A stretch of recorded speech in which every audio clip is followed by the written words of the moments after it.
All right, so our guest is here. Let's bring him in. Marquee Dawson is head coach of both Western Hills high school team and the Bondurant Middle School girls. Yes, sir. Men's, Yes, sorry, sir. men's soccer Yes, team. sir. Sorry. Yes, sir. Coach, get us started and just give us your background in the game. So I played honestly all my entire life through recreational. Played through high school. Shout out to Clark County. That's where I'm from. Okay. I played through there. Went to the University of the Cumberlands. Graduated 3 years. Started there. Played a little overseas a little bit as well, semi-professional, and then got into coaching when I came back after I got injured. Honestly, it was great because I got into club and then recreational, coaching my little sisters as well. I have 6 sisters, so we got we got into all kinds of sports, whether it's softball, cheerleading, soccer. I think the soccer actually lasted the least amount of time. I think out of all of them. Okay. They gravitated more towards the basketball. But yeah, coaching recreational club in Clark County, and then I quit for a while to focus on school and law school and everything else. And then the opportunity arose when my wife, she encouraged me to coach our daughter in Little Kicks. And Anderson County, actually, they're like, hey, we need coaches, so you mind coaching, upper age group? And that graduated from, coaching recreational to, coaching for assistant coaching for Anderson County, and then now I'm at Hills doing Bondurant as well. So just found a love for it. Yeah, found a love for it. Yeah, just reignited my love for it, I should say. So I know just barely a little bit about coaching, and do you have to go through the certifications? Yes. Okay. Well, it really depends on what level and everything you go for. I coached at Midway University. I worked there, so I got to coach there for their JV team for a couple of years. So just certifications and stuff like that. I'm certified. So does U.S. Soccer do that? Yes, yes, sir. Okay. U.S. Soccer does that. They do classes, courses, depending on the level that you really want to go to. You actually get to go to different facilities, different clubs overseas, and participate in how their coaches, hands-on, do their thing. So it's really good to see the behind the scenes of what they do. What did you think about your time at University of the Cumberlands? I loved it. Absolutely loved it. It was that's a home away from home for me. Williamsburg. There's not a lot going on down in Williamsburg. No, and to tell you the truth, it's really good. It was a really good change of pace for me. Like I said, just being down there, being away from home. Like I said, that distance away. My mother being a single parent and everything like that, she was kind of skeptical about me being down there. But I was just, I'm just like, hey, this is, as soon as you pull into the, kind of actually scared me. As soon as you pulled into the off the exit, I woke up from make the drive, and there's a sign that kind of sits off the thing that says Williamsburg feels just like home, and the backdrop to that's an old cemetery. And I was just like, looked at my mother. I was like, really, this is where we're going? She's like, yeah. So it's like I said, it was a really good home away from home for me for 4 years. So it's really good. I thought about it for a hot minute. Love that campus. Yes. Just classic college campus. Yes, it's growing. It's actually growing a lot. I went down there and saw they have a rock wall put in and all kinds of other good things put in. Right. So it's really good. You say that you coached Little Kicks. Yes, ma'am. That's the little ones, right? Yes, How much patience does that take? To be quite honest with you, I would say less patience than it would be coaching high school. I'd be honest with you, because they're more in depth to just doing kind of what they're told in the sense. You may kind of get the stragglers, but just when they get older, that's when the attitude and all that stuff kind of sets in. Yeah. That's more of a My challenge. experience with the little ones is their attention span and keeping them all on the field. Well, if you just kind of put a ball at their feet and just kind of just say, hey, go at it, and then you can kind of teach things as they go along, but it's the growing process. What do you think about the coaches that really are out to win in that age group? It does nothing for you, honestly. Right? It does nothing for you. I'll be honest with you, I'm one of the most competitive people in the world, but when it comes to stuff like that, you just want them to grow and kind of just learn the game. And at that point, like I kind of taught the team when I taught them is the parents as well. You want them to learn the game as well as that, because most of these parents, they're not really used to soccer in that sense, so they're kind of becoming fans in that sense as well. So just teaching the parents as well as the kids, the rules and there's still rules I don't understand. Yeah, you get those parents who are just out there, just kick it, just kick it, go. So just trying to educate from that standpoint. I like kick and run. Well, tell us about the Western Hills program and the upcoming season. We are actually growing. When I tell you this is my second year at the helm for this program, I'm very, very excited about what we have coming up this year. I actually graduated 13 seniors last year, so we have a lot of young talent coming out. As you guys can see, we have a lot of fun out there every single day. I try to make sure that I tell them and parents as well, practices are always harder than games. Like when it comes to games and everything like that, I want you guys to have fun.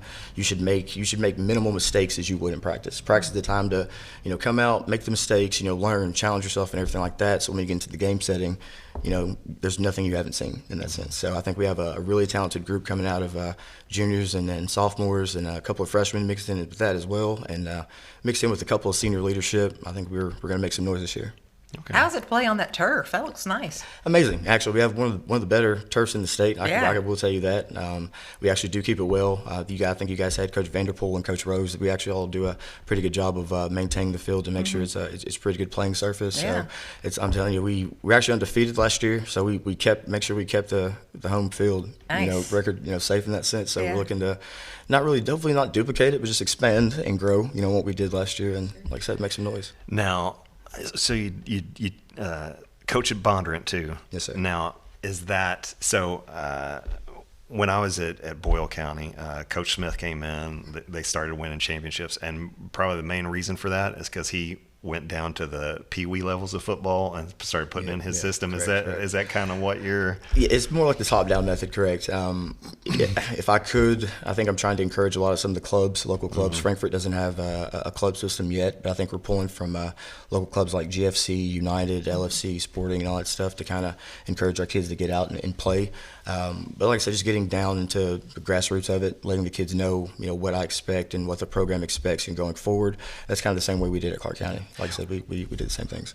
And what would you say are the differences between what you're teaching the middle school boys versus when they get into high school? Honestly, accountability. That's just the biggest thing. And just kind of instilling self-discipline early. That's the biggest thing for these guys.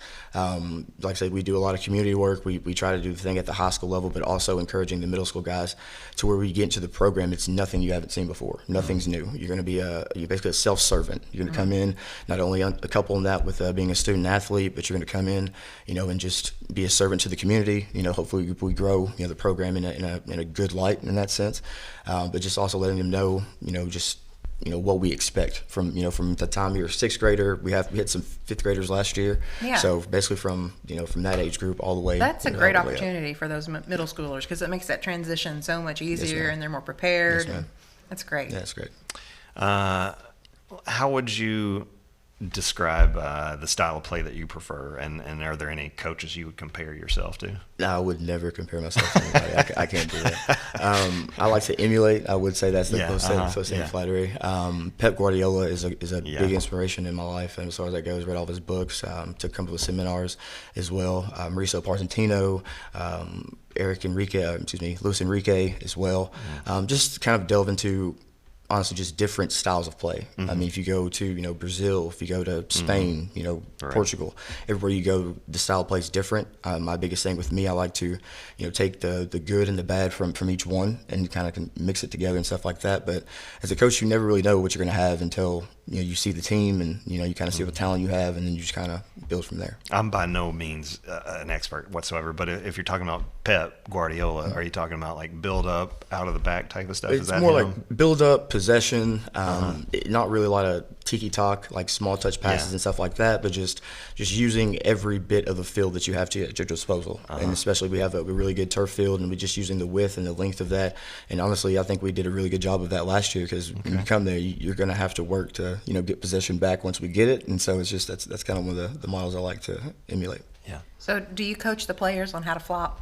No, I'm not a fan of that. That's one of the biggest. They're things even doing it at my daughter's age. Yes. Teaching She's them 11. No, the kids are doing it. Yeah. Well, yeah. I mean, if you see it a lot, they're trying to work it out of the game, and I think they've been. I mean, compared to what I grew up with, I think they've been doing it. I've never really been a fan of it, to be honest with you. I think honestly, growing up, it's one of the things growing up, it's kind of thing we kind of like got knocked for. Growing up, it's just like, oh, soccer players are soft. You guys get touched and you fall and stuff like that. But yeah, I mean, they're doing a really good job of working it out of the game.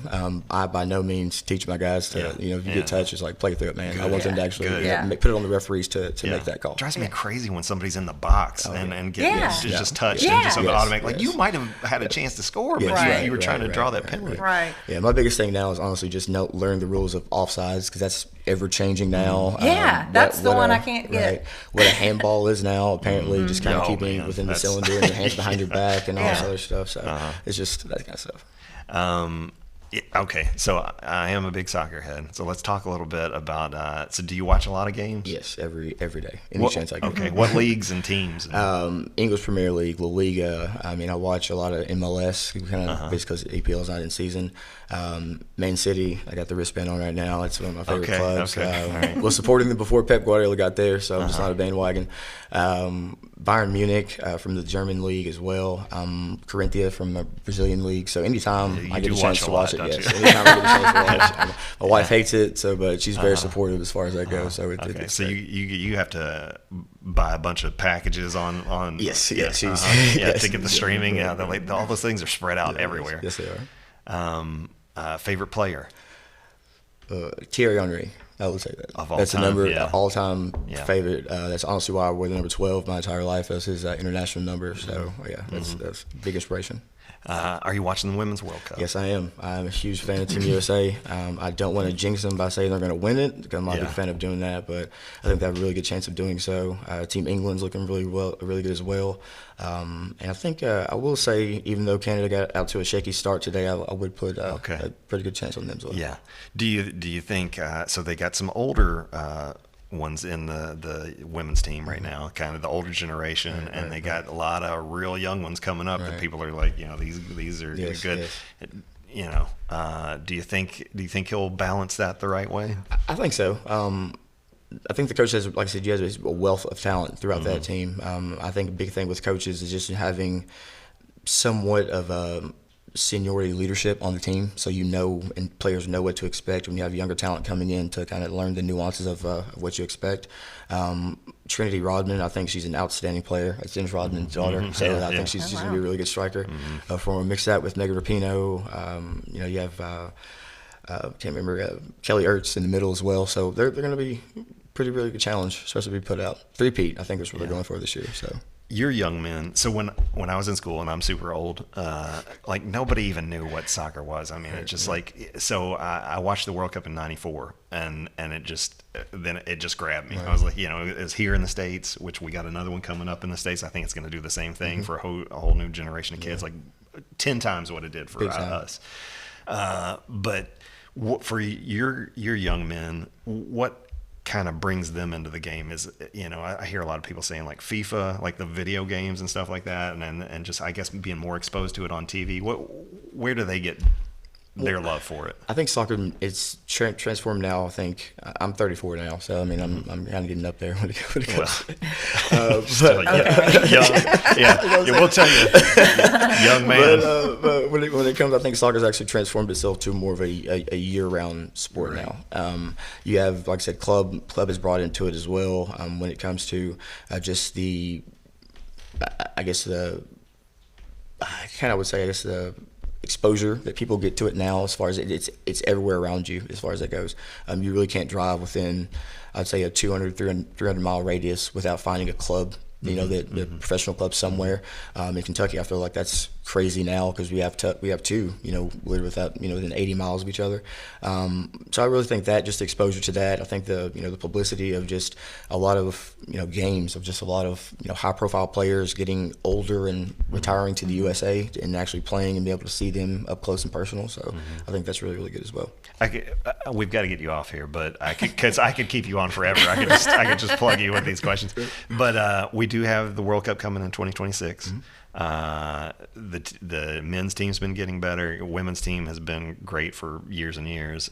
But leading into 2026 and what MLS growth and USL, the growth of the game in the U.S., how do you see it? Do you think it'll hit like a fever pitch going into 2026? I think we're starting to see it. Yes. Yeah. I think we're really starting to see it. I think by the time the men's World Cup gets here, I think the women's World Cup it may kind of hinder it a little bit, being on Australian time. Not many people are really going to stay up and 3 a.m. 4 a.m. and watch those games. I'll say it right now, or I'll tape it. But I think the exposure, like I said, to that is growing. So it'll be a fever pitch in the next 2 or 3 years. I'm really excited to see it and what it does. And people, keep saying it's coming, and you got people on, the old folks on ESPN who are like, still like, soccer. Nobody wants to watch it, and I feel like it's coming. Like, nobody's going to be able to ignore it. Fingers crossed that it does. Yeah. We got an alumni game coming up. Yes, the 29th, men's and women's. Encourage all former alumni that are out there, please come out, support our team. We have a really good fun night planned out for games, prizes and stuff like that to come out, silent auctions as well.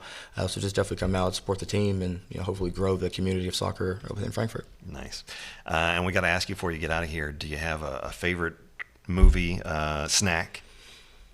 I used to work in movie theaters, so I would say all of them. I will say, I don't want to say this, hopefully, statute of limitations, I used to sneak Blizzards into a movie There theater. you So go. that was my All go-to right. movie. All right. So I will say that. And can you remember a double feature that you did that you loved? I worked at drive-in, I think, when Batman, The Dark Knight, and Hills Have Eyes came out. So that was okay. we got to Yeah. preview that. So it's like 3 a.m. sitting there watching Hills Have Eyes, really Yeah. kind of creepy. So Yeah. And again, that's you get the superheroes, you got your horror, so that's a good, Yeah, you didn't get out of your car when that came out, though. So All right. Coach Dawson, thanks for coming in. Thank you Really so good much. job. Thank you. Enjoyed Thank this you. very Thank you much, so and much. we'd love to have you on Thank you. anytime. Absolutely.